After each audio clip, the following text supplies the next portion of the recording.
হঠাৎ করে কি এমন হলো বলো তো, যে 3 টায়ারের এত বড় একটা কেকের অর্ডার, কি ফ্লেভার হবে, কি ডিজাইন হবে, কাস্টমার পুরোটাই আমার উপরে ছেড়ে দিল। হ্যাঁ হ্যাঁ বলছি, তার আগে শোনো, এই কেকটার ডিজাইন দেখার পরে আমার কিছু রিপিটেড কাস্টমার আমার কাছে এখনই এই কেকটার ডিজাইনের অর্ডার দিয়ে দিয়েছে, যে তাদের ছেলে মেয়ের জন্মদিনেও যেন আমি এরকম ভাবেই সেম ডিজাইনের কেক বানিয়ে দিই।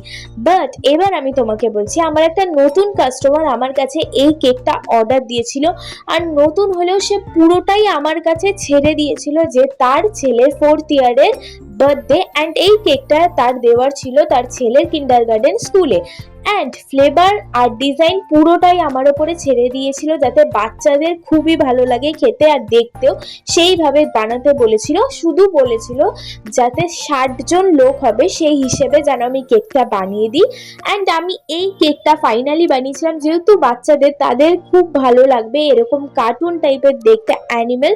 আমার তো খুবই ভালো লেগেছে, বিশ্বাস করো এই ডিজাইনটা আমার মনে হয় এত দিনে আমি যত কেক বানিয়েছি তার মধ্যে সব থেকে সুন্দর আমার এই কেকটা লেগেছে। তোমাদের কেমন লাগলো অবশ্যই কমেন্ট করে জানিও। বাই দ্য ওয়ে, তোমরা কি এই কেকটা অর্ডার করতে চাও? তাড়াতাড়ি ড্রিমলাইট কেকে এসে কন্ট্যাক্ট করো, ইনস্টাগ্রাম ফেসবুক দুটোতেই আছে। আর ফাইনাল লুকটা তোমাদের কেমন লাগলো অবশ্যই কমেন্ট করে জানিও। তো এখন আসি, টাটা।